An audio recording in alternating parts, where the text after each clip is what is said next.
এই কেকটা আমি যখন বানাচ্ছিলাম তখন বাজে প্রায় রাত 12টা। এমনিতেই এই রাত 12টা আমার কাছে কোনো ব্যাপারই না, কারণ প্রতিদিনই রাতে আমার পরের দিনের কেকের কিছু কাজ এগিয়ে রাখতে রাখতে 1:30 2টো তো বেজেই যায়। যেহেতু আমি রাতেই পরের দিনের অর্ডারের সব কেকগুলো বেক করে রাখি, ক্রিমও বিট করে রাখি, পারলে কিছু কেকের ক্রাম কুটিংও করে রাখি। তো যাই হোক, এবার বলি এই কেকটার কথা। এই কেকটার অর্ডার এসেছে আমার কাছে বৈদ্যবাটি থেকে। আমার বাড়ি থেকে এর দূরত্ব প্রায় 1 ঘন্টা। আমার দিক থেকে তো এত দূরে ডেলিভারি করা সম্ভব না, তারা চাইলে এসে নিয়ে যেতে পারবে, এটাই তাদের জানানো হয়। আসলে যার বার্থডে সে আমার কাছ থেকে তার বার্থডে কেকটা বানাতে চায়, তো যথারীতি তার বাবা মাকেও রাজি হতে হলো এসে নিয়ে যাওয়ার জন্য। আর ভিডিও শেষে কিন্তু বার্থডে গার্লের ছবির সাথে সাথে তার রিভিউটাও তোমাদের সাথে শেয়ার করলাম। তো পরের এই মিনি কেকটা ছিল আমার এক রিপিট কাস্টমারের অর্ডার।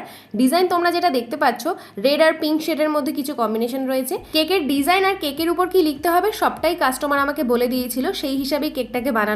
তো শেষে এই কেকের কি রিভিউ ছিল সেটাও তোমাদের সাথে শেয়ার করলাম। তো চলো, আজকের মতন টাটা, দেখা হচ্ছে আবার নেক্সট ভিডিওতে।